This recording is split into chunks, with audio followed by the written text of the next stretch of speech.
Hello there, and welcome to the Deep Somna. I'm glad you found your way here, because tonight we'll be exploring some of the greatest mysteries in all of physics. Close your eyes for a moment, and imagine yourself standing beneath an open sky on a night so clear that the stars seem close enough to touch. The air is cool and still. The world around you has grown quiet, and above, stretching from horizon to horizon, is a tapestry of light so ancient that some of it began its journey long before the first humans ever looked up in wonder. Each pinprick of brightness is a sun, perhaps surrounded by worlds of its own. Each faint smudge of cloud is a galaxy, an island of hundreds of billions of stars drifting through the vast ocean of space. And all of it, every photon that reaches your eyes tonight, carries with it a story written in the language of physics, of time, of distance, almost too great to comprehend. But here's the thing that might surprise you. For all the light we see, for all the galaxies we've mapped, and all the stars we've counted, most of the universe remains invisible. Not hidden behind clouds or distant horizons, but invisible in a deeper sense. Made of something we cannot see, cannot touch, and do not yet fully understand. The cosmos, it turns out, is filled with secrets, and tonight, as you drift gently towards sleep, we're going to explore some of them together. Not with urgency or alarm, but with the kind of patient curiosity that comes naturally in the quiet hours. We'll wander through the shadows of the universe, the places where light does not go, where matter behaves in ways that still puzzle the brightest minds. We'll visit the edges of what we know and peer just beyond them, not to find all the answers, but to appreciate the beauty of the questions themselves. So settle in. Let your breathing slow. There's no need to remember every detail or hold on to every thought. Just let the words wash over you like waves on a distant shore. And know that the universe, in all its mystery, is unfolding exactly as it should. Imagine a galaxy. Not ours, but one much like it. A great spiral of stars and gas, spinning slowly through the void. From a distance, it looks serene, almost motionless, like a pinwheel frozen in time. But if you could measure the speeds of the stars within it, you would notice something strange. The stars near the outer edge, far from the bright center, are moving much faster than they should be. According to the rules of gravity as we understand them, those distant stars should be drifting lazily, their orbits slow and wide, or they should be flung outward entirely, cast into the emptiness beyond. But they aren't. They stay in place, held by something we cannot see. This puzzle first emerged nearly a century ago, though it took decades for anyone to take it seriously. A scientist named Fritz Zwicky was studying clusters of galaxies, vast gatherings of hundreds or even thousands of galaxies bound together by gravity.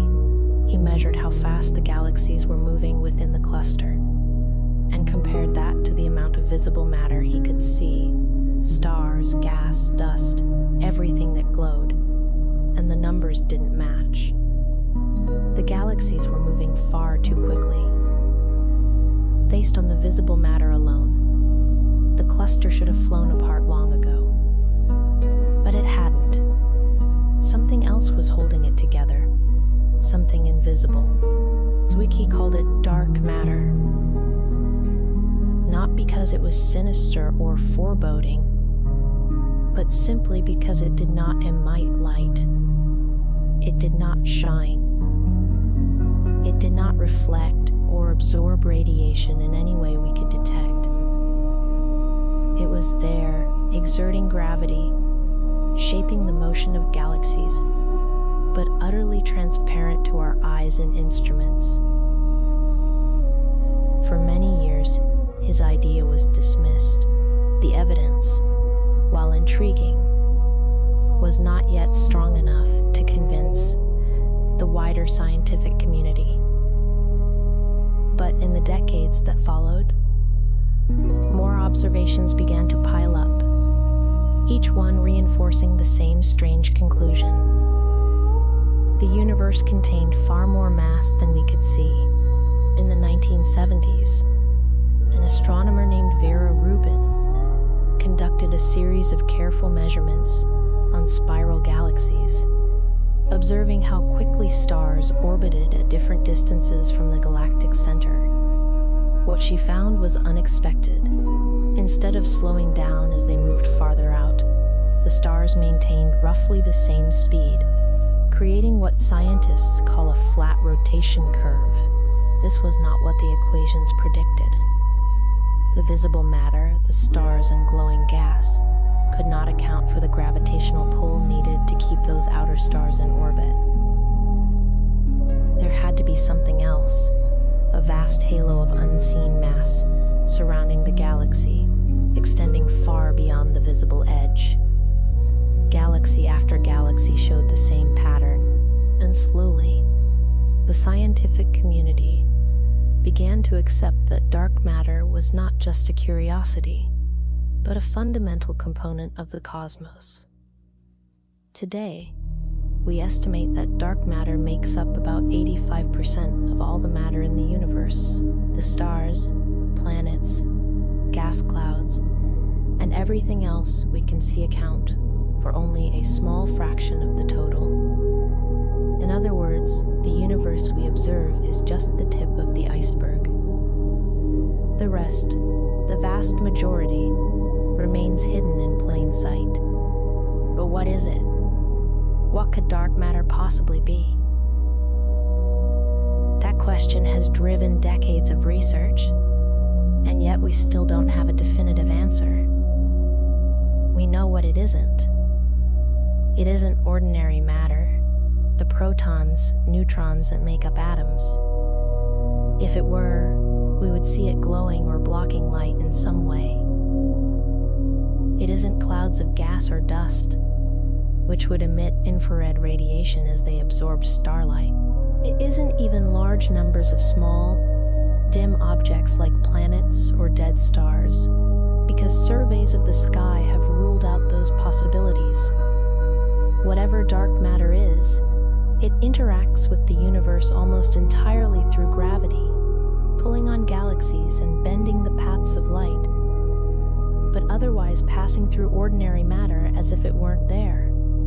One possibility that has captured the imagination of physicists for years is that dark matter consists of particles, exotic particles, that have never been seen in any laboratory on Earth. These particles would be relics from the earliest moments of the universe, created in the intense heat and energy of the Big Bang and surviving to this day. Drifting silently through space, they would not carry electric charge, which is why they don't interact with light. They would not feel the strong nuclear force, which binds protons and neutrons together. But they would have mass, and that mass would exert gravity, enough to shape the motion of galaxies and the structure of the cosmos. For a long time, the leading candidate was something called a WIMP, a weakly interacting massive particle. The name is somewhat playful, but the idea is serious. WIMPs would be heavy, perhaps dozens or even hundreds of times more massive than a proton. And they would interact with ordinary matter only through gravity and the weak nuclear force, one of the four fundamental forces of nature. This weak interaction is incredibly faint, which is why WIMPs, if they exist, would be so hard to detect. Billions of them could be passing through your body every second, and you would never notice. To catch a WIMP, Physicists have built detectors deep underground, shielded from cosmic rays and other sources of interference. These detectors are designed to sit quietly, waiting for a rare event, a moment when a dark matter particle collides with an atomic nucleus and transfers a tiny amount of energy. That energy would create a faint signal, a flash of light, or a small vibration, which sensitive instruments could record. But despite years of searching, despite detectors growing ever more sensitive and the experiments running longer and longer, no one has yet found a convincing signal. The WIMPs, if they exist, remain elusive, and so attention has turned to other possibilities. One intriguing candidate is the axon, a much lighter particle first proposed to solve an entirely different problem in particle physics. Axions would be extraordinarily light, far lighter than electrons, but they could exist in such enormous numbers that their combined mass would still account for the dark matter we observe. Unlike WIMPs, axions would interact with magnetic fields in a very specific way, converting into photons under the right conditions. Experiments are now underway to detect this conversion, using powerful magnets and ultra-sensitive detectors tuned to the faint radio signals that axions might produce. There are other ideas, too. Some physicists have proposed sterile neutrinos, ghostly particles that barely interact with anything at all. Others have suggested primordial black holes, tiny black holes formed in the chaotic first moments after the Big Bang, which would exert gravity but emit no light. And some researchers have even questioned whether dark matter is a particle at all, suggesting instead that our understanding of gravity might need to be modified on the largest scales, a theory known as modified Newtonian dynamics. Each of these ideas has its strengths and weaknesses, and each is being tested in different ways. But so far, none has provided a complete and definitive answer. What we do know is that dark matter plays a crucial role in the history of the universe. In the moments after the Big Bang, the cosmos was an incredibly hot, dense soup of particles and radiation. Ordinary matter, the protons and electrons that would eventually form atoms, was tightly coupled to light. Photons bounced off charged particles constantly, preventing matter from clumping together. But dark matter, which does not interact with light, was free to begin forming structures even in those earliest moments. It began to gather in small concentrations, creating tiny gravitational wells. And as the universe cooled and ordinary matter decoupled from radiation, it fell into those wells, guided by the invisible scaffolding of dark matter. In this way, dark matter served as the foundation upon which galaxies were built. Without it, the tiny fluctuations in density that existed in the early universe would not have had time to grow into the large-scale structures we see today. There would be no galaxies, no stars, and very likely no planets or life. The universe would be a vastly different place, smoother, emptier, and far less interesting. Computer simulations of cosmic evolution make this vividly clear. When scientists include dark matter in their models, the resulting universe looks remarkably like the one we observe, with galaxies clustered along vast filaments and enormous voids in between. When they leave dark matter out, the simulations produce a universe that bears no resemblance to reality. And yet, for all its importance, dark matter remains one of the great unsolved mysteries of science. We can map its distribution across the sky using gravitational lensing, the bending of light by mass. We can measure its influence on the rotation of galaxies and the motion of galaxy clusters. We can trace its fingerprints in the cosmic microwave background, the faint glow left over from the Big Bang, but we cannot yet say with certainty what it is made of. The particles, if they exist, have not been found, The experiments, as sensitive as they are, have not yet delivered a clear answer. This might sound frustrating, and in some ways it is. But it's also a reminder of how much remains to be discovered. Science is not a finished story. It's an ongoing conversation, a process of asking questions, testing ideas, and revising our understanding as new evidence comes to light. And dark matter, elusive as it is, represents one of the most exciting frontiers in that conversation. It tells us that the universe is not yet fully known, that there are still mysteries waiting to be solved, and that the search for understanding is far from over. As you lie here, drifting between wakefulness and sleep, consider for a moment the strangeness of it all.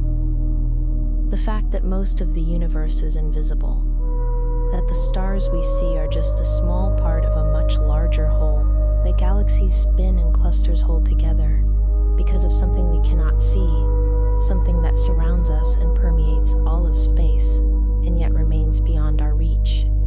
It's humbling in a way, but also oddly comforting. The universe is vaster and stranger than we ever imagined, and that means there is always more to learn, always another layer to uncover. Dark matter is not the only invisible component of the cosmos. There is something else, something even more mysterious, that shapes the universe on the largest scales. While dark matter pulls galaxies together, this other force pushes them apart. It acts not on individual stars or clusters, but on the fabric of space itself, causing the universe to expand faster and faster with each passing moment. We call it dark energy, and it accounts for nearly 70% of everything in the universe. And like dark matter, we do not yet fully understand what it is. The story of dark energy begins with a discovery that shocked the scientific world. In the late 1990s, two teams of astronomers were studying distant supernovae, brilliant explosions that mark the death of certain types of stars. These supernovae are useful to astronomers because they have a known intrinsic brightness. By measuring how bright they appear from Earth, scientists can calculate how far away they are, and by measuring the redshift of their light, how much it has been stretched by the expansion of space. They can determine how fast the universe was expanding at different points in its history. The goal of these studies was to measure how much the expansion of the universe had slowed down over time. After all, gravity pulls everything together, so it seemed natural to assume that the expansion from the Big Bang would be gradually decelerating, slowed by the gravitational attraction of all the matter in the universe. But when the results came in, they told a different story. The distant supernovae were dimmer than expected, which meant they were farther away than they should have been. The universe was not slowing down, it was speeding up. This was not what anyone had predicted. The expansion of space was accelerating, driven by some unknown force that seemed to work against gravity. The discovery was so unexpected that both teams checked and rechecked their data, looking for errors. But the results held, and when other observations, including studies of the cosmic microwave background and the large-scale distribution of galaxies, were brought into the analysis, they all pointed to the same conclusion. Something was causing the universe to expand faster and faster, and that something made up the majority of the universe's total energy. Physicists call it dark energy, though the name is somewhat misleading. It's not a substance in the usual sense, and it's not concentrated in any particular place. Instead, it appears to be a property of space itself, a kind of intrinsic energy that fills the universe uniformly.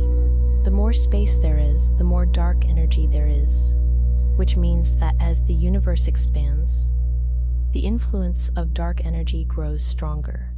This creates a feedback loop. Dark energy causes space to expand, which creates more space, which contains more dark energy, which drives the expansion even faster. One way to think about dark energy is as a kind of pressure, but not the pressure you feel when you squeeze a balloon. This is negative pressure, a repulsive force that pushes outward on the fabric of space-time. It doesn't affect small systems like galaxies or solar systems, where gravity is much stronger. But on the largest scales, where distances are measured in billions of light years, dark energy dominates. It determines the overall geometry of the universe, the rate at which galaxies drift apart, and ultimately the fate of everything we see. The simplest explanation for dark energy is something called the cosmological constant, an idea first proposed by Albert Einstein more than a century ago. Einstein was trying to construct a model of the universe using his newly developed theory of general relativity, which describes gravity as the curvature of space-time. At the time, he believed the universe was static, neither expanding nor contracting, but his equations kept predicting that the universe should be changing, either collapsing under its own gravity or expanding outward. To keep it static, Einstein added a term to his equations, a constant value that represented a kind of energy inherent to empty space. This cosmological constant would create a repulsive force, balancing the attractive force of gravity and keeping the universe stable. When astronomers later discovered that the universe was indeed expanding, Einstein reportedly called the cosmological constant his greatest blunder. But now, in light of the accelerating expansion, the cosmological constant has made a comeback. If space itself has a small but non-zero energy density, that energy would act exactly like dark energy, driving the expansion faster and faster. The cosmological constant is simple, elegant, and consistent with observations. But it raises deep questions. Why does space have this energy? Where does it come from? And why is the value so small, much smaller than theoretical calculations would suggest? These are not easy questions to answer. Quantum field theory, which describes the behavior of particles and fields at the smallest scales, predicts that even empty space should be seething with energy, filled with virtual particles that pop in and out of existence. This quantum vacuum energy should, in principle, contribute to the cosmological constant, but when physicists try to calculate how much energy the vacuum should contain, they get a number that is wildly, absurdly large, more than 100 orders of magnitude greater than what we observe. This discrepancy is sometimes called the worst prediction in the history of physics. Why the actual value of dark energy is so much smaller than the theoretical prediction remains one of the deepest unsolved problems in science. Some physicists have proposed that dark energy might not be constant at all, but instead a dynamic field that changes over time. These models, often grouped under the name quintessence, suggest that dark energy could grow stronger or weaker as the universe evolves, leading to different possible futures. If dark energy strengthens, the expansion could eventually become so violent that it tears apart galaxies, stars, and even atoms, an end known as the Big Rip. If it weakens or reverses, the universe could one day stop expanding and begin to contract, collapsing back in on itself in a big crunch. But if dark energy remains constant, as current observations suggest, the universe will continue to expand forever, growing colder, darker, and emptier as the eons pass. This fate, sometimes called the Big Freeze or heat death, paints a picture of a universe that gradually fades into silence. Galaxies will drift farther and farther apart, their light stretched and redshifted until it becomes too faint to see. Stars will exhaust their fuel and wink out, one by one. New stars will stop forming as the gas needed to make them is spread too thin, and eventually, in the unimaginably distant future, the universe will be a vast, cold expanse, filled with the remnants of dead stars and scattered particles, with no light, no warmth, and no structure remaining. It's a sobering vision, but also one that lies trillions of years in the future, so far ahead that it's almost meaningless on human timescales. For now, the universe is still young and vibrant, filled with galaxies and stars, with planets, and perhaps life scattered across the cosmos. Dark energy is shaping the future, but it is doing so slowly, gently, without urgency. And that gives us time to observe, to study, to ask questions, and perhaps someday to understand. The nature of dark energy remains one of the most profound puzzles we face, but it's not the only mystery lurking in the shadows of the cosmos. There are places in the universe where the very fabric of reality seems to break down, where the laws of physics as we know them reach their limits, and perhaps fail entirely. These places are black holes, and they represent some of the most extreme and enigmatic objects in all of existence. A black hole begins its life in violence. When a massive star, many times heavier than our sun, exhausts the fuel that keeps it burning, the outward pressure from nuclear fusion suddenly stops. Without that pressure to resist gravity, the star's core collapses inward catastrophically. In a fraction of a second, matter that once occupied a volume larger than Earth compresses down to a point of unimaginable density. The collapse is so complete, the gravitational pull so intense, that not even light can escape. What remains is a black hole, a region of space-time so warped that it becomes cut off from the rest of the universe. At the center of a black hole lies what physicists call a singularity, a point where density becomes infinite and the curvature of space-time becomes infinite as well. Our equations break down there. They produce answers that make no sense, infinities that signal not truth, but the limits of our understanding. We do not know what actually exists at that point, whether it's truly a mathematical singularity or something stranger, something that would require a new theory of physics to describe. But whatever it is, it remains hidden behind a boundary called the event horizon. The event horizon is not a physical surface. You couldn't touch it or stand on it. It's simply the point of no return, the distance from the singularity at which the escape velocity equals the speed of light. Cross that boundary, and you can never come back. All paths, all possible trajectories, lead inward. Even light, traveling at the fastest speed the universe allows, cannot break free. From the outside, the event horizon appears as a perfect sphere of darkness, a shadow against the stars, marking the edge of a region from which no information can escape. For many years, black holes were thought to be completely inert, cosmic traps that swallowed everything and gave nothing back.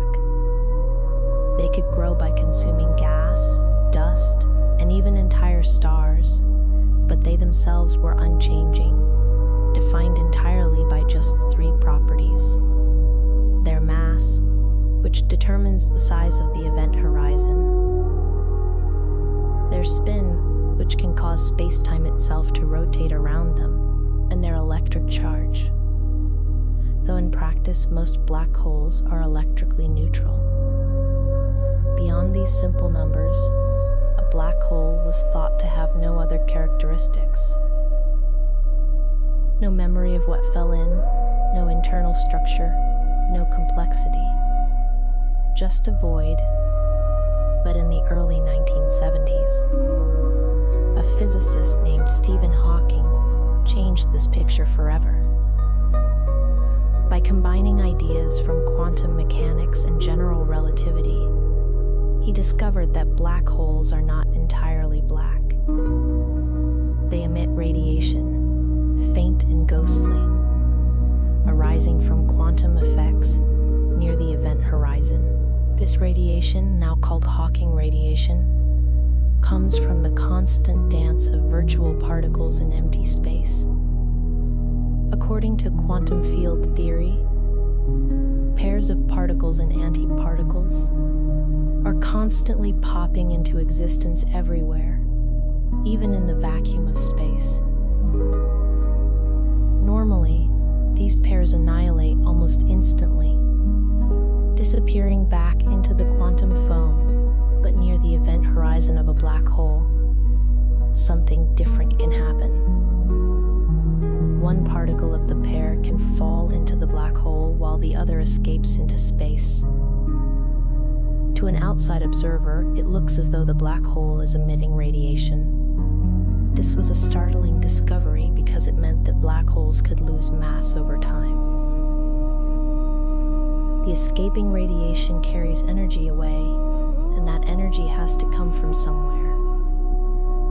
It comes from the black hole itself, which slowly shrinks as it radiates. For large black holes, the ones formed from collapsing stars, or lurking at the centers of galaxies, this process is extraordinarily slow. A black hole with the mass of the Sun would take longer than the current age of the universe to evaporate completely. But smaller black holes, if they exist, would radiate faster, and the smallest ones could eventually disappear in a final burst of energy. This raised a troubling question. What happens to all the information about the matter that fell into the black hole? In quantum mechanics, information is never truly destroyed. The state of a system at one moment determines its state at all future moments. The equations are reversible, meaning you could, in principle, run them backward and recover the past. But if a black hole evaporates completely, and the radiation it emits is completely random, then the information about everything that fell in seems to be lost forever. This violates one of the fundamental principles of quantum theory, and it sparked a debate that has lasted for decades. This is known as the black hole information paradox, and it sits at the heart of the tension between quantum mechanics and general relativity. Quantum mechanics insists that information must be preserved. General relativity, at least in its classical form, suggests that anything crossing the event horizon is lost, hidden behind a barrier that nothing can penetrate. Reconciling these two ideas requires a deeper understanding of how space-time and quantum fields interact, a theory of quantum gravity that we do not yet possess. One proposed solution is that the information is not lost, but encoded in the Hawking radiation in a way that is incredibly subtle and scrambled. The radiation might not be truly thermal, as Hawking originally thought, but instead filled with delicate quantum correlations that, in principle, could be unraveled to recover the information about what fell in. This would preserve the laws of quantum mechanics, but it requires the information to somehow escape from inside the event horizon, a process that seems impossible according to general relativity. Another idea, more radical, is that the smooth, empty space near the event horizon is an illusion. According to the firewall hypothesis, an observer falling toward a black hole would not pass smoothly through the horizon, as general relativity predicts. Instead, they would encounter a wall of intense radiation, a firewall, created by the breakdown of quantum entanglement at the boundary. This would preserve the information and respect the laws of quantum mechanics, but it would violate a core principle of general relativity, the equivalence principle, which says that free fall should feel the same everywhere, with no special boundary or barrier. Both ideas have their proponents and their critics, and both point to the same conclusion. Our current theories are incomplete. There is something missing, some deeper layer of reality that we have not yet uncovered. Black holes are not just astrophysical objects. They are laboratories for testing the foundations of physics, places where the known laws are pushed to their breaking point and beyond. In recent years, our understanding of black holes has deepened through observation as well as theory. For decades, black holes were invisible, known only through their gravitational effects on nearby matter. But in 2019, astronomers unveiled the first direct image of a black hole's event horizon. Using a network of radio telescopes scattered across the globe, working together as a single instrument, they captured the shadow of the supermassive black hole at the center of the galaxy Messier 87, a giant with a mass billions of times that of the Sun. The image showed a dark circle surrounded by a glowing ring of light, photons bent and twisted by the intense gravity as they orbited just outside the event horizon before escaping into space. It was a moment of triumph, a confirmation of what general relativity had predicted a century earlier, and it opened a new window into the study of black holes, allowing scientists to measure their properties with unprecedented precision. A similar image was later captured of Sagittarius A, the supermassive black hole at the center of our own Milky Way Galaxy. These observations are not just pictures. They are tests of general relativity in one of the most extreme environments the universe has to offer. And so far, the theory has passed every test. We have also begun to detect black holes through an entirely different method, by listening to the ripples they create in space-time itself. When two black holes spiral toward each other and merge, they release enormous amounts of energy in the form of gravitational waves, distortions in the fabric of space-time that travel outward at the speed of light. These waves were predicted by Einstein's theory, but they are so faint that detecting them requires instruments of extraordinary sensitivity. In 2015, the LIGO Observatory made the first detection of gravitational waves from a pair of merging black holes, an event that took place more than 1 billion light-years away. The signal was brief, a chirp lasting less than a second, but it carried information about the masses and spins of the black holes, the violence of their collision, and the properties of space-time itself. Since then, dozens of such events have been detected, each one providing new insights into the population of black holes in the universe, how they form, how they grow, and how they interact. Gravitational wave astronomy is still in its infancy, but it has already transformed our understanding, revealing a universe far more dynamic and violent than we had imagined. Black holes also play a crucial role in the evolution of galaxies.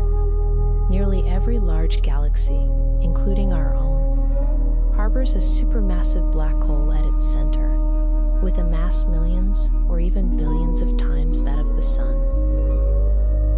These giants did not form from the collapse of a single star. Instead, they likely grew over billions of years, fed by gas, dust, and stars that wandered too close.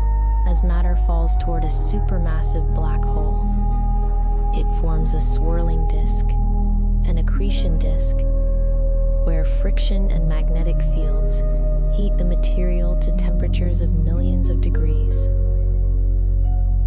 This hot gas emits intense radiation, often outshining the entire galaxy.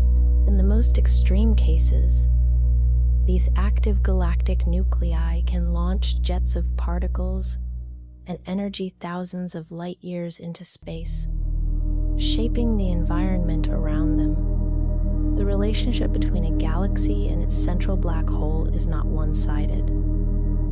The black hole influences the galaxy, regulating star formation by heating or expelling gas, and the galaxy, in turn, feeds the black hole, allowing it to grow. This delicate balance has shaped the structure of galaxies over cosmic time, and understanding it is essential to understanding how the universe evolved from the smooth, simple state of the early cosmos to the rich, complex structures we see today. But for all we have learned, black holes still guard their deepest secrets. We do not know what happens at the singularity. We do not know whether information is truly preserved or how it escapes. We do not know if the interior of a black hole connects to other regions of spacetime, perhaps even to other universes. These questions touch on the most fundamental aspects of reality, on the nature of space, time, and quantum information. And they remind us that even our most successful theories, general relativity and quantum mechanics, are not the final word. They are approximations, extraordinarily good approximations, but approximations nonetheless. Somewhere beyond them lies a deeper truth. One of the most intriguing ideas to emerge from the study of black holes is the holographic principle. This principle arose from the observation that the entropy of a black hole, a measure of the amount of information it contains, is proportional not to its volume but to the surface area of its event horizon. This is deeply strange. Normally, we think of information as being stored in three-dimensional space. But black holes suggest that all the information about a region of space might be encoded on its two-dimensional boundary, like a hologram. This idea has far-reaching implications. It suggests that our three-dimensional universe might itself be a kind of hologram, a projection of information encoded on a distant surface. In some formulations, particularly those arising from string theory, this holographic duality allows physicists to study quantum gravity in a curved spacetime by analyzing a simpler quantum theory without gravity on the boundary of that spacetime. This correspondence, known as the AD-SCFT duality, has become one of the most powerful tools in theoretical physics, offering insights into black holes, quantum entanglement, and the emergence of spacetime itself.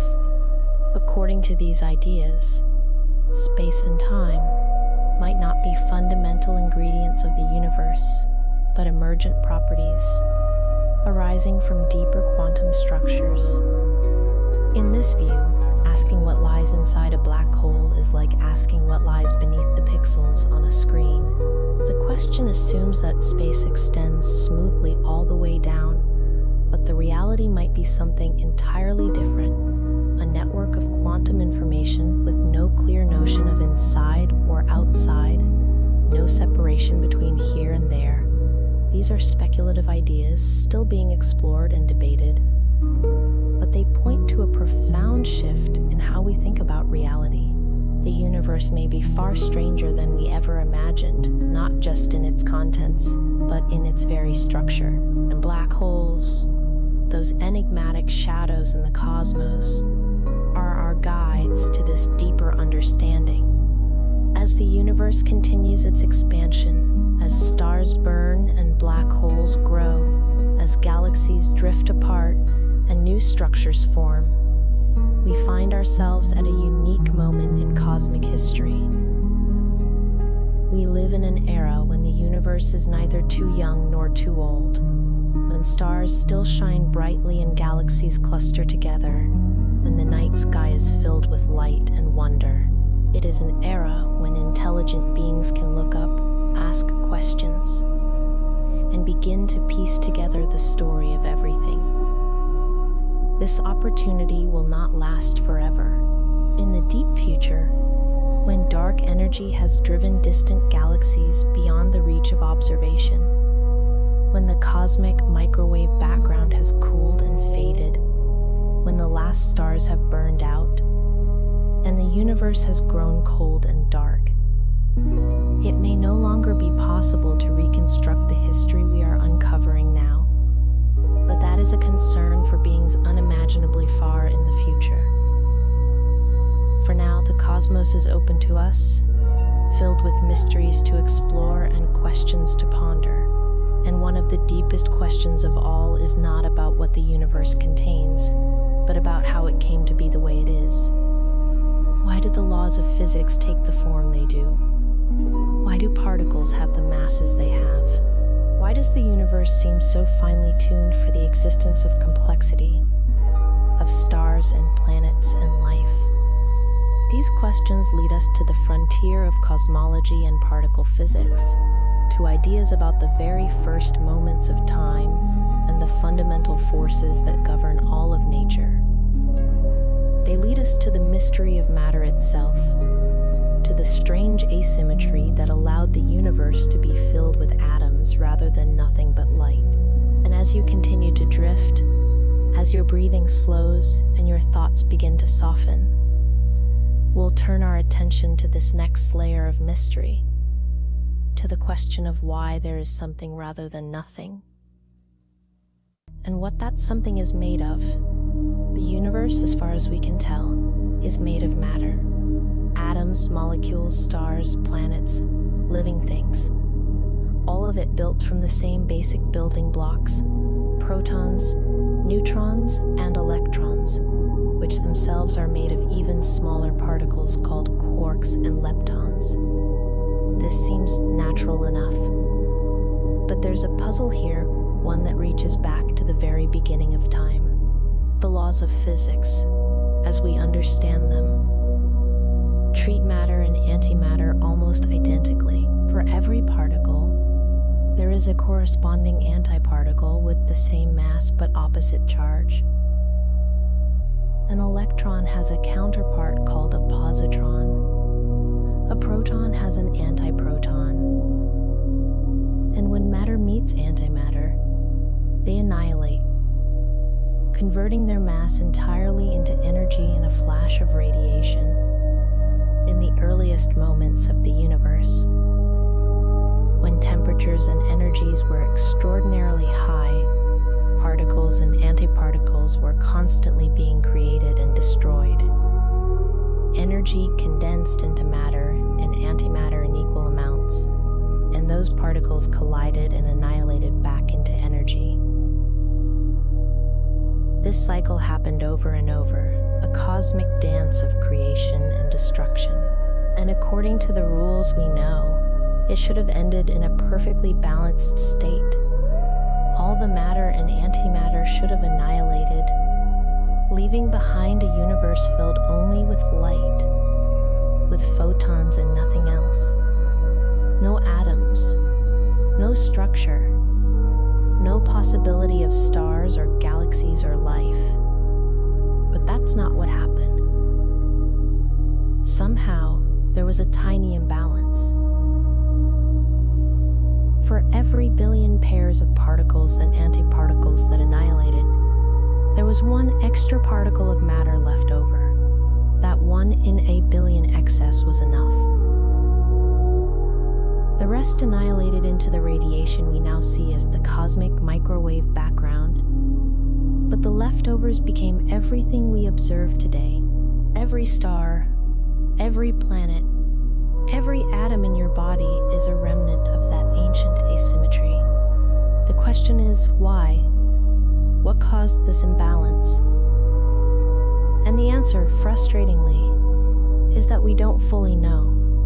The process by which the universe came to be dominated by matter over antimatter is called baryogenesis, and it remains one of the great unsolved problems in physics. To create such an asymmetry, 3 conditions must be met, a set of criteria first laid out by the physicist Andrei Sakharov. First, there must be processes that violate baryon number conservation, meaning the total number of particles like protons and neutrons is not fixed. Second, these processes must treat matter and antimatter differently, violating a symmetry known as CP symmetry. And third, these processes must occur out of thermal equilibrium, meaning the universe must be changing fast enough that reactions can't keep everything balanced. All 3 conditions can, in principle, be satisfied in the early universe, but the details remain elusive. The standard model of particle physics, our most successful theory of particles and forces, does include a small amount of CP violation. It has been observed in the decays of certain particles, like kaons and B mesons, where matter and antimatter behave slightly differently. But the amount of CP violation in the standard model is far too small to explain the matter-antimatter asymmetry we see. Something else must have been at play, some new physics beyond what we currently understand. One possibility is that the asymmetry arose during a phase transition in the early universe, a moment when the fundamental forces separated and the properties of particles changed. In a scenario called electroweak baryogenesis, this transition would have created regions with different properties, and interactions at the boundaries of these regions could have favored the production of matter over antimatter. But this mechanism requires new particles and new sources of CP violation, which have not yet been discovered. Another possibility involves neutrinos, the elusive ghostly particles that barely interact with anything. Neutrinos come in 3 types, or flavors, and they have tiny masses, much smaller than any other known particle. Some theories propose the existence of additional, heavier neutrinos, called right-handed neutrinos, which do not interact through any of the known forces except gravity. These heavy neutrinos could have been produced in the early universe, and their decays could have created an excess of matter indirectly through a process called leptogenesis. In this scenario, the asymmetry begins not with protons and neutrons, but with leptons, particles like electrons and neutrinos. The lepton asymmetry is then converted into a baryon asymmetry through interactions that exist within the standard model. Leptogenesis is an attractive idea because it also helps explain why ordinary neutrinos have such small masses. The same mechanism that gives rise to heavy right-handed neutrinos naturally makes the known neutrinos extremely light. But like electroweak baryogenesis, leptogenesis involves particles we have not yet observed, and energies far beyond what our current experiments can reach. Testing these ideas directly is extraordinarily difficult. Physicists have turned to indirect methods, searching for subtle clues in the behavior of particles we can observe. Experiments at particle accelerators continue to measure CP violation with ever greater precision, looking for deviations from the predictions of the standard model. Other experiments search for rare processes, like the decay of a proton, which would signal that baryon number is not conserved. Still others look for electric dipole moments in fundamental particles, tiny asymmetries in their charge distribution that would indicate new sources of CP violation. So far, these searches have not found the smoking gun, but they continue to narrow the possibilities and guide theoretical work. There's also the possibility that the matter-antimatter asymmetry is connected to other mysteries in physics. Some theories link baryogenesis to dark matter, suggesting that the same processes that created the excess of matter also produced dark matter particles. Others connect it to cosmic inflation, the rapid expansion of space in the first fraction of a second after the Big Bang. If the field that drove inflation also interacted with particles in the right way, it could have generated the asymmetry as inflation came to an end. These are not idle speculations. They are serious attempts to connect different pieces of the cosmic puzzle to find a unified explanation for multiple phenomena. And they remind us that the universe is not a collection of separate mysteries but a single coherent system, where everything is interconnected in ways we are only beginning to understand. The search for the origin of matter also touches on deep philosophical questions. Why does anything exist at all? Why is the universe not empty?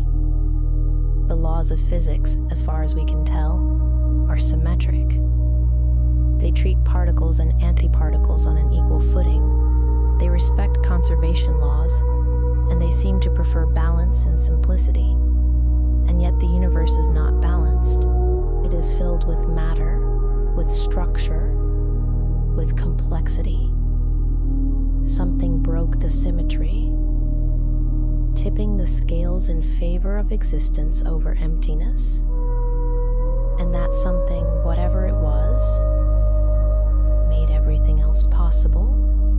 It's worth pausing here, in this quiet moment, to reflect on how extraordinary that is. The fact that you are here, breathing slowly, drifting towards sleep, is the result of an asymmetry so small that it almost didn't happen. One extra particle in a billion. A tiny excess that survived when everything else annihilated. And from that excess came atoms, molecules, stars, planets, and eventually life. Every thought you've ever had, every experience, every moment of wonder or joy or curiosity, all of it traces back to that ancient imbalance, to a process we still don't fully understand. The universe did not have to be this way.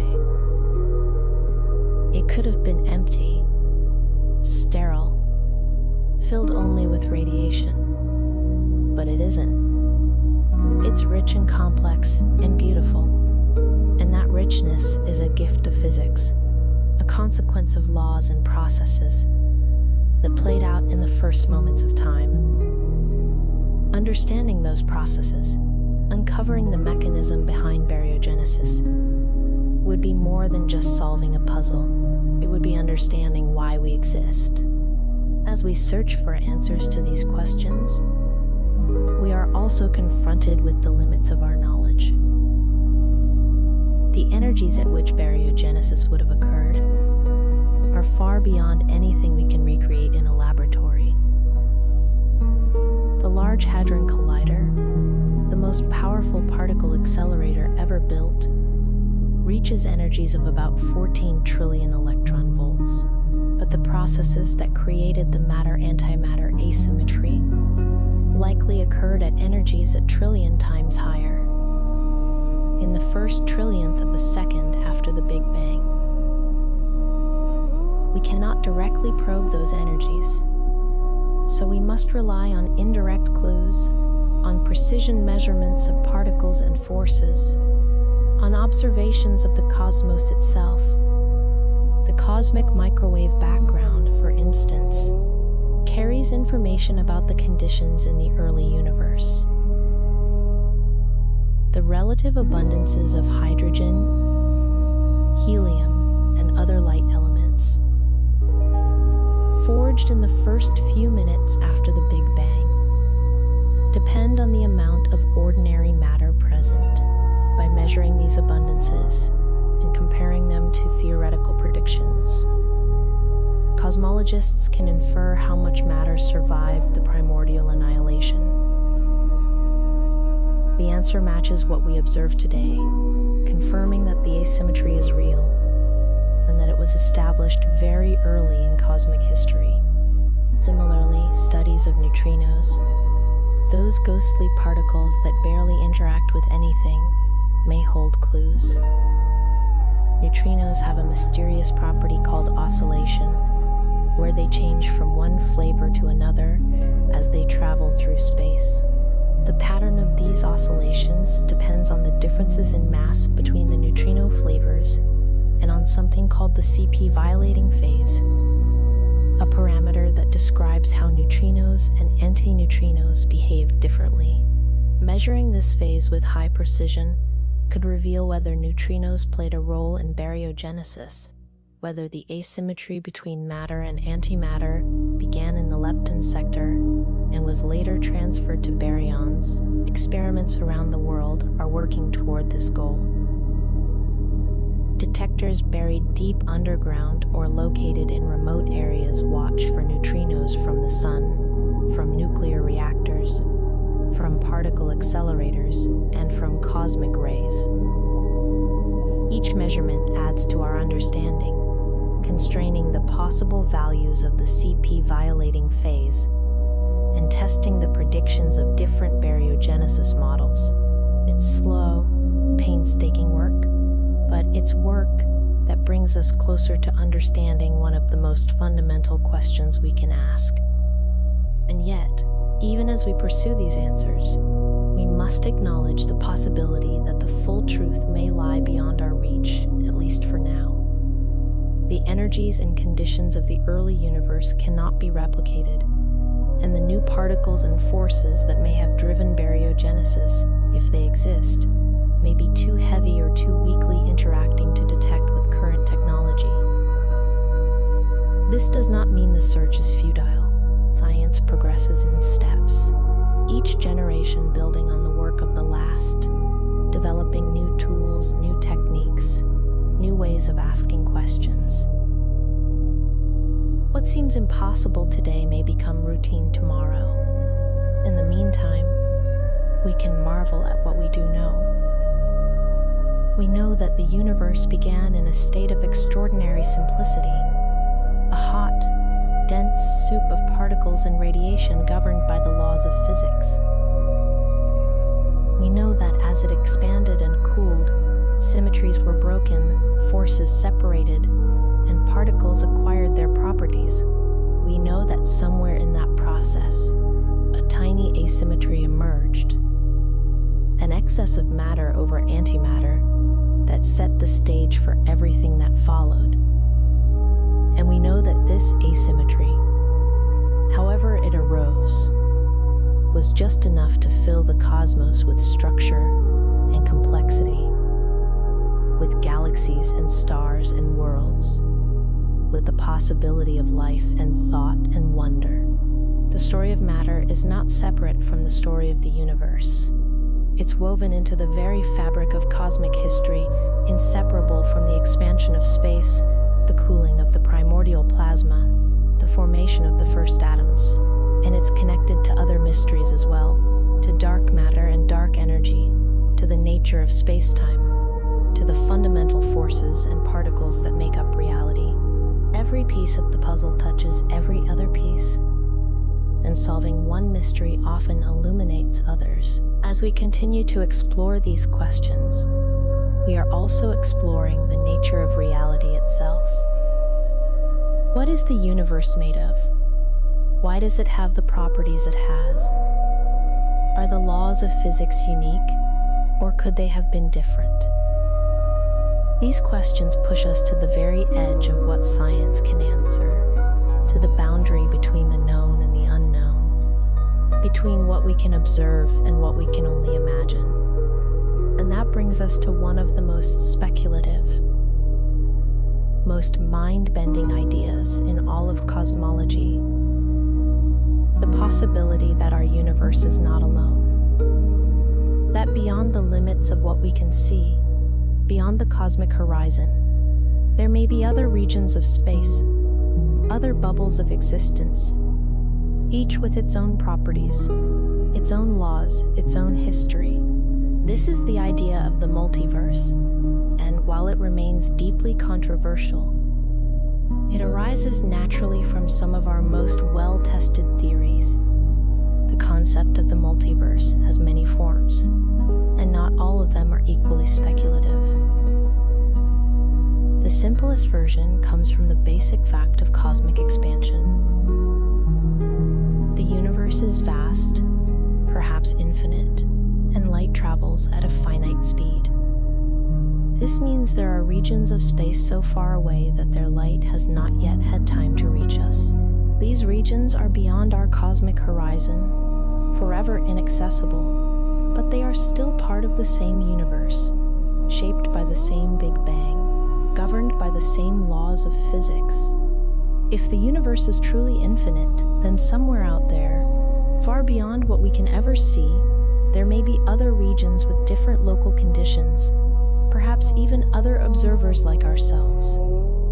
But the multiverse idea goes deeper than this. It arises most powerfully from the theory of cosmic inflation, which we mentioned earlier. Inflation was proposed to explain why the universe is so flat and homogeneous, why distant regions that should never have been in contact look so similar. According to inflation, the universe underwent a period of exponential expansion in the first tiny fraction of a second after the Big Bang, driven by a special field called the inflaton field. This expansion smoothed out any initial irregularities, stretched the geometry of space to near flatness, and diluted any exotic particles or defects that might have existed. But in many versions of inflation, the process does not end everywhere at once. Inflation stops in some regions, creating bubble universes like ours, while continuing in others, the regions where inflation continues keep expanding, and eventually, they too spawn new bubbles where inflation ends. This creates a never-ending process, a cosmos that is constantly inflating and producing new pocket universes, each one an island of space where inflation has stopped and ordinary expansion has taken over. This is called eternal inflation. And it leads to a picture of the multiverse as a vast, perhaps infinite, collection of bubble universes, each one causally disconnected from the others. In this scenario, our universe is just one bubble among countless others. The Big Bang, as we experience it, was not the beginning of everything, but the moment when inflation ended in our region, and the energy of the inflaton field was converted into particles and radiation, creating the hot, dense state from which galaxies and stars eventually formed. Other bubbles would have their own Big Bangs, their own histories, and potentially their own laws of physics. This last point is crucial. In some models of inflation, particularly those connected to string theory, the properties of a universe, things like the masses of particles, the strengths of forces, even the number of spatial dimensions, depend on how certain fields settle into their lowest energy states, and there may be many possible lowest energy states, a vast landscape of possibilities. Each bubble universe could settle into a different state, giving it different physical laws. In one universe, the electron might be heavier. In another, gravity might be stronger. In yet another, there might be additional forces or particles that don't exist in our universe. This landscape of possibilities is staggeringly large. In string theory, the number of possible vacuum states, each corresponding to a different set of physical laws, has been estimated at 10 to the power of 500 or more. If eternal inflation is real, and if the landscape of string theory is real, then the multiverse may contain an almost unimaginable diversity of universes, most of them very different from ours. This leads to a possible explanation for one of the deepest puzzles in cosmology, the fine-tuning of the universe for life.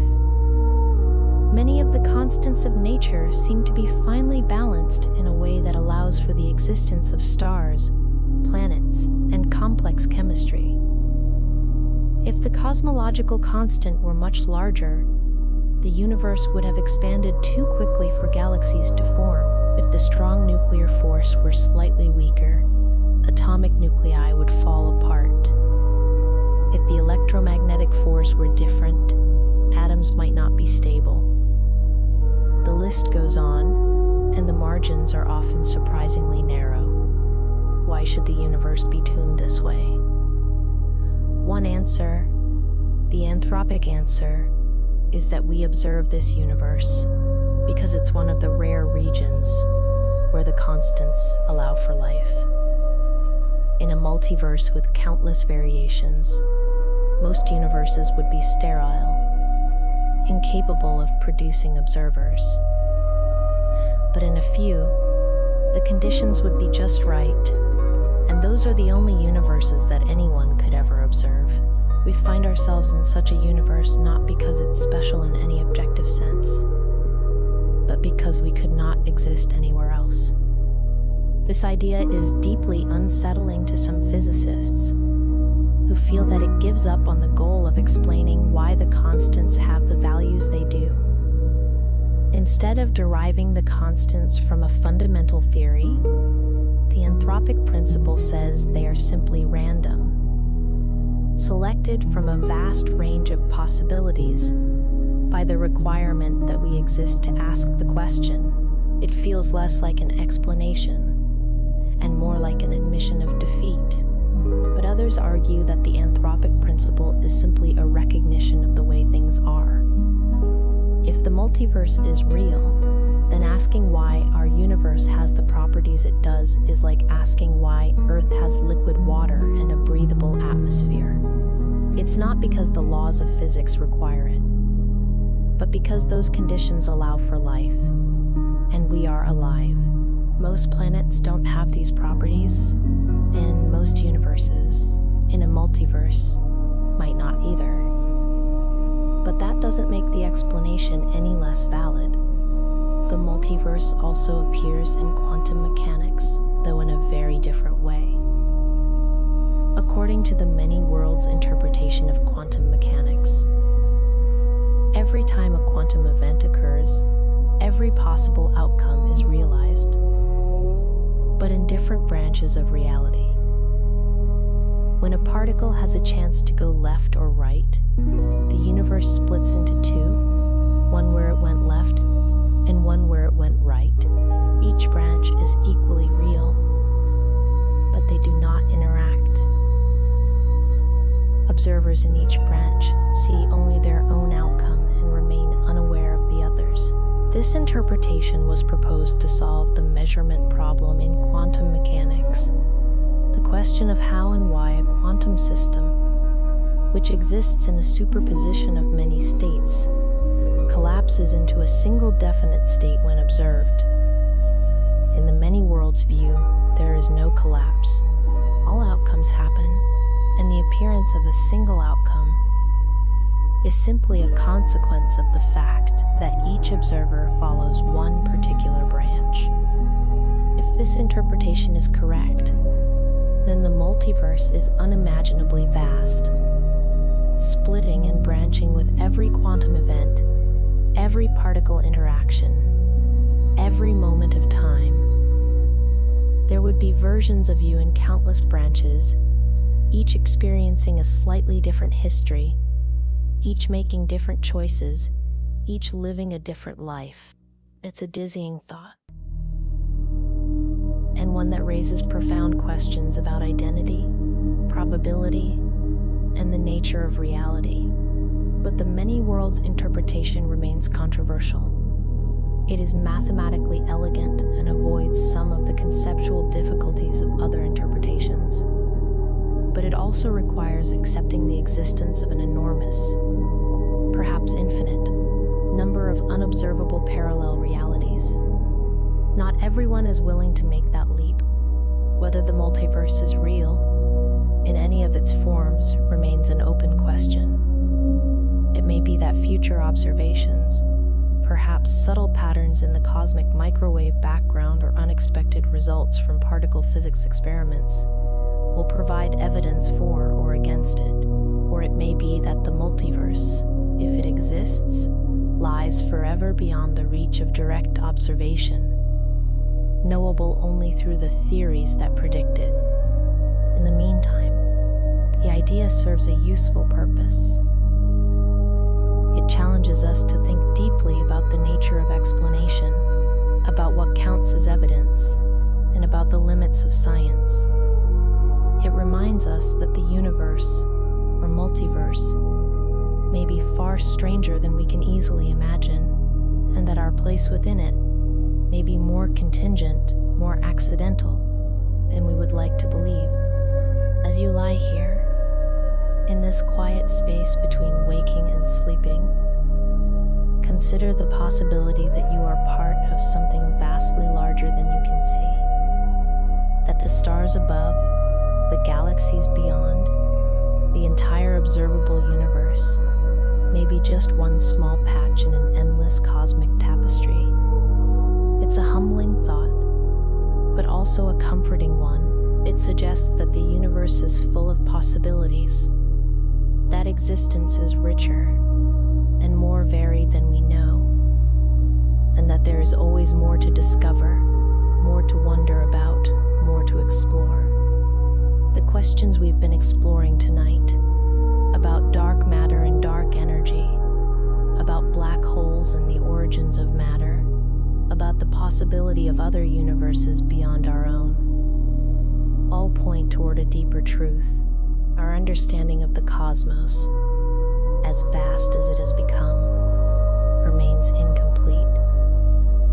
There are gaps in our knowledge, places where our theories break down or contradict each other, mysteries that resist our best efforts to solve them, and perhaps the deepest gap of all lies at the intersection of the very large and the very small, where the smooth curves of space-time meet the probabilistic jumps of quantum mechanics. General relativity, Einstein's beautiful theory of gravity, describes the universe on the largest scales. It tells us how matter and energy curve space-time, and how that curvature guides the motion of planets, stars, and galaxies. It predicts black holes and gravitational waves, the expansion of the universe and the bending of light. It has been tested countless times and has passed every test with remarkable precision. But general relativity treats space-time as smooth and continuous, a seamless fabric that stretches across the cosmos. Quantum mechanics, on the other hand, governs the behavior of particles and fields on the smallest scales. It describes a world of uncertainty and probability, where particles exist in superpositions of many states until they are observed, where pairs of particles can be entangled across vast distances, and where the very act of measurement changes what is being measured. Quantum mechanics has also been tested exhaustively, and it too has proven extraordinarily accurate. But it assumes that space-time is a fixed background, a stage on which quantum events play out. These two theories, as successful as they are, do not fit together. When we try to combine them to describe what happens when quantum effects become important in regions of strong gravity, the mathematics breaks down. Infinities appear, predictions become meaningless, and our understanding falters. This is the problem of quantum gravity, and it represents one of the greatest challenges in all of physics. The need for quantum gravity becomes urgent in the most extreme environments. Near the singularity of a black hole, where densities and curvatures become infinite, according to general relativity, quantum effects cannot be ignored. In the first moments after the Big Bang, when the entire observable universe was compressed to a size smaller than an atom, space-time itself must have been subject to quantum fluctuations. To understand these situations fully, we need a theory that can describe gravity not as a smooth classical force, but as a quantum phenomenon, subject to the same rules of uncertainty and probability that govern everything else. For decades, physicists have been working toward this goal, and several promising approaches have emerged. One of the most ambitious is string theory, which proposes that the fundamental constituents of nature are not point-like particles but tiny, vibrating strings of energy. Different patterns of vibration correspond to different particles: an electron, a quark, a photon. And one particular pattern of vibration corresponds to the graviton, the hypothetical quantum particle that carries the gravitational force. String theory is elegant and mathematically rich. It naturally incorporates gravity, something that other attempts at quantum theory have struggled with. It unifies all the forces of nature, suggesting that electromagnetism, the weak nuclear force, the strong nuclear force, and gravity are all different manifestations of a single underlying principle. But string theory comes with a cost. To be mathematically consistent, it requires the existence of extra dimensions beyond the three of space and one of time that we experience. Depending on the version of the theory, there may be 6 or 7 additional dimensions, curled up so small that we cannot see them, hidden at scales far below what any experiment can probe. These extra dimensions can be compactified in many different ways, and each configuration gives rise to a different low-energy physics, different particles, different forces, different constants. This leads to the string landscape we mentioned earlier, a vast space of possible universes. String theory does not predict a unique universe, but rather a multitude of possibilities, and determining which one corresponds to our reality remains an unsolved problem. Another approach to quantum gravity is loop quantum gravity, which takes a different path. Instead of introducing strings or extra dimensions, loop quantum gravity attempts to quantize space-time itself. In this framework, space is not continuous but made of discrete units, tiny loops of quantum geometry. These loops connect to form a network, a spin network, which evolves over time according to quantum rules. At large scales, this network looks smooth, and general relativity emerges as an approximation. But at the smallest scales, the Planck scale, space-time is granular, made of distinct, indivisible pieces.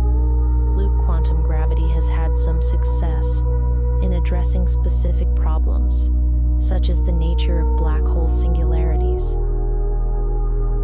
In this framework, the singularity is not a point of infinite density, but a region where the quantum structure of space-time prevents further collapse, potentially leading to a bounce or a transition to another region of space-time. But loop quantum gravity is less developed than string theory in some ways, and it has not yet produced a complete, unified picture of all the forces and particles. Both string theory and loop quantum gravity are works in progress, and neither has been confirmed by experiment.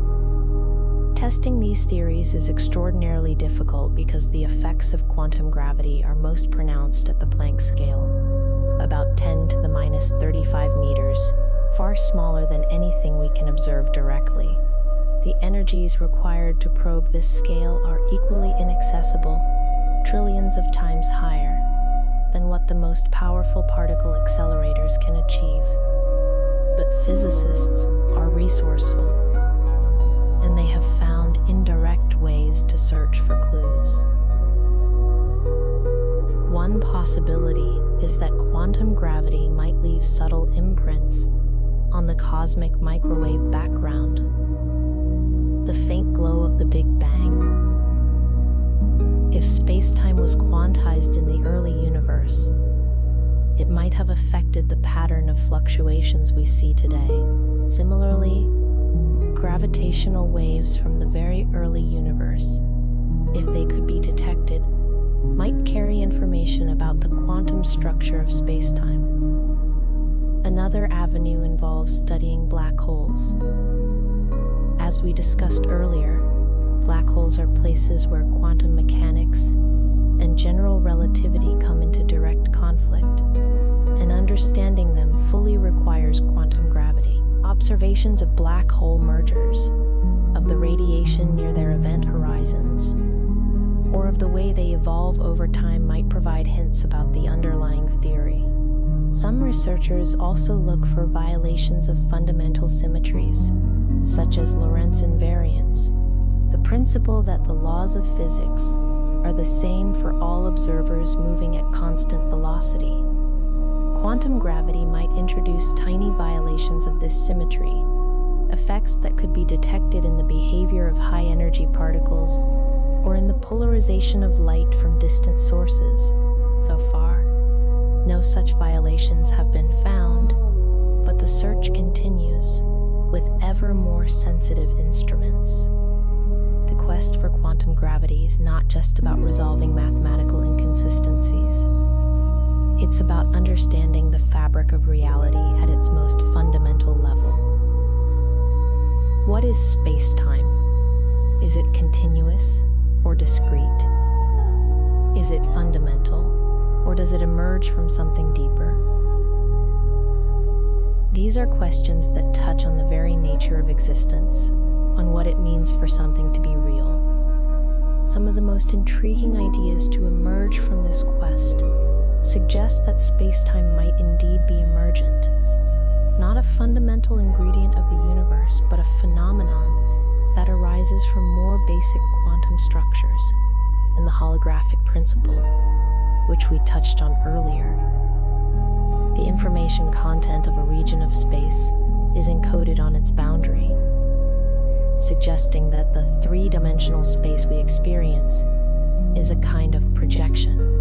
In some versions of string theory, space-time geometry emerges from the entanglement structure of quantum fields, with distance and connectivity arising from the strength and pattern of quantum correlations.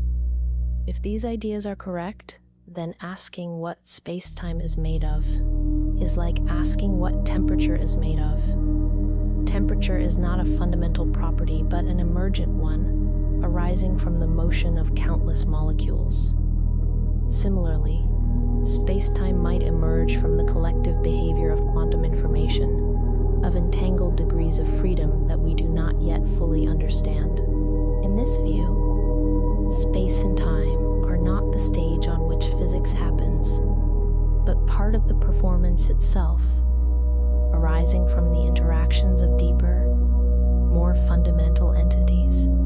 This is a profound shift in perspective, and it has implications far beyond black holes and the early universe.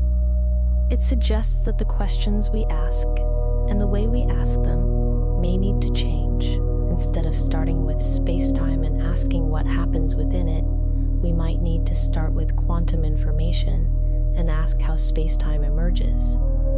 It's a new way of thinking, and one that is still being developed, but it offers a glimpse of what the final theory might look like. As we near the end of our journey tonight, it's worth reflecting on what all of these mysteries have in common. Dark matter, dark energy, black holes, the matter-antimatter asymmetry, quantum gravity, the multiverse.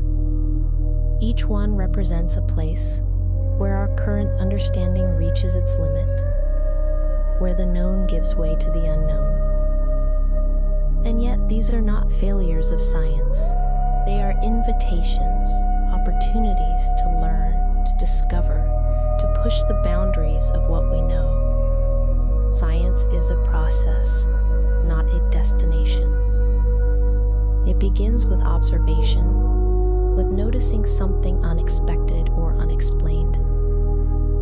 It proceeds through hypothesis, through the construction of theories and models that might explain what we see. And it advances through testing, through the painstaking work of designing experiments, gathering data, and comparing predictions to reality. Sometimes the predictions are confirmed and our confidence grows. Sometimes they are refuted, and we must go back to the drawing board, revising our ideas or abandoning them entirely. But either way, we learn. The mysteries we've explored tonight are not signs of ignorance, but signs of progress. We know about dark matter because our observations are precise enough to detect its gravitational effects. We know about dark energy because we can measure the expansion of the universe with extraordinary accuracy. We know about the information paradox because we can combine quantum mechanics and general relativity well enough to see where they conflict. Each mystery is a testament to how far we've come, even as it reminds us of how far we have yet to go. And there is something deeply human in this quest. For as long as we have existed, we have looked up at the night sky and wondered what the stars are, how far away they are, whether we are alone. We have told stories to make sense of the cosmos, stories of gods and heroes, of creation and destruction, of order and chaos. And as our understanding has grown, as we have developed the tools of mathematics and observation, our stories have become more sophisticated, more detailed, more connected to the reality we observe. But the sense of wonder remains. The universe is vast beyond comprehension. It is old beyond imagining. It is filled with structures and phenomena that challenge our intuition and stretch our minds. And yet, here we are, small and fragile, living on a tiny rock orbiting an ordinary star in an unremarkable galaxy, capable of understanding at least a part of it. We can trace the history of the universe back to its first moments. We can predict its future billions of years hence. We can map the distribution of galaxies, detect the whisper of gravitational waves, and glimpse the shadows of black holes. This is extraordinary. It's easy to feel small in the face of such vastness, to feel insignificant against the backdrop of cosmic time and space. But consider this. The universe has been around for nearly 14 billion years. For most of that time, it was devoid of complexity, just hydrogen and helium gas slowly collapsing under gravity. Stars formed, burned, and died. Heavier elements were forged in their cores and scattered into space. And eventually, in at least one small corner of the cosmos, those elements came together to form planets, and on at least one of those planets, they organized themselves into something remarkable. Life. And from life came consciousness, the ability to observe, to think, to understand. You are made of atoms forged in the hearts of stars, assembled over billions of years through processes of chemistry and biology that are themselves governed by the laws of physics. You are a way for the universe to know itself, to reflect on its own nature, to ask questions about its origins and its fate. In that sense, you are not separate from the cosmos, but a part of it, a small but significant part, a brief flicker of awareness in the vastness of space and time. And that flicker matters. It matters because understanding, even partial understanding, is valuable. It enriches our lives, gives us perspective, connects us to something larger than ourselves. It matters because the questions we ask today lay the groundwork for the discoveries of tomorrow. The mysteries we cannot solve now may be solved by future generations, building on the knowledge we are gathering, using tools and techniques we can barely imagine. As you lie here now, breathing slowly, letting go of the day's worries and tensions, know that you are part of this ongoing story. The story of a species that looks up at the stars and wonders, that builds telescopes and accelerators, that writes equations and conducts experiments, all in an effort to understand. It's a story that spans generations, that connects the ancient astronomers who first mapped the heavens to the modern physicists probing the quantum realm. And it's a story that continues, unfolding with each new discovery, each new question, each new mystery. The universe does not reveal its secrets easily. It requires patience, creativity, and persistence.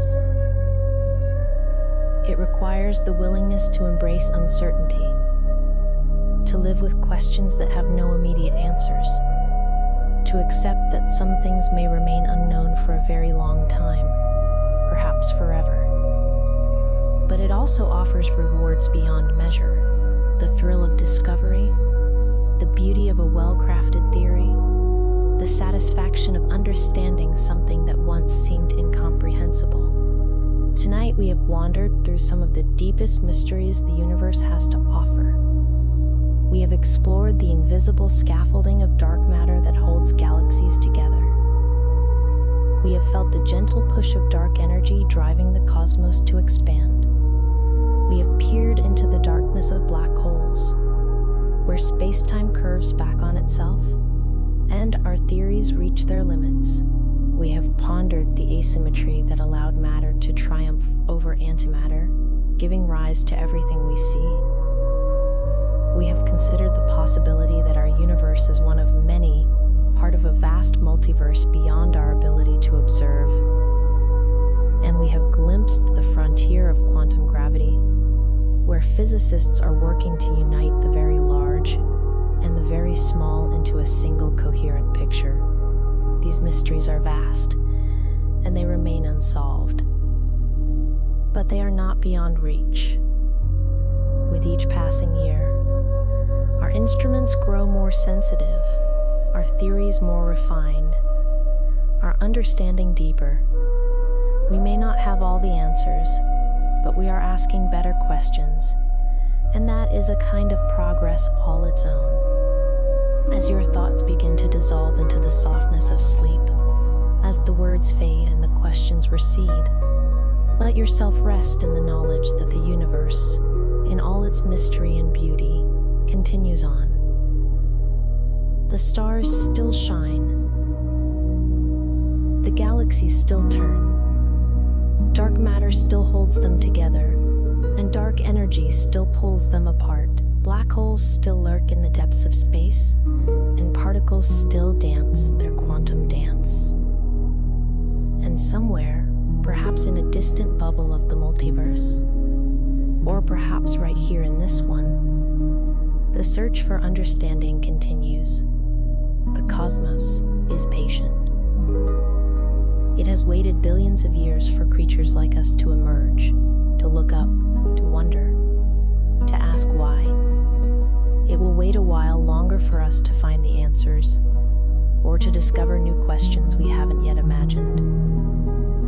And in the meantime, it holds us gently, a small but precious part of an incomprehensibly vast whole, drifting through the night toward whatever comes next. Rest now. Let the universe unfold without you for a while. Let the mysteries remain unsolved, the questions unanswered. They will still be there in the morning, waiting for the next curious mind, the next bold idea, the next step forward in the endless journey of discovery. And you, for now, can simply be a brief constellation of atoms, aware for a moment, part of the cosmic story, here beneath the stars. Good night.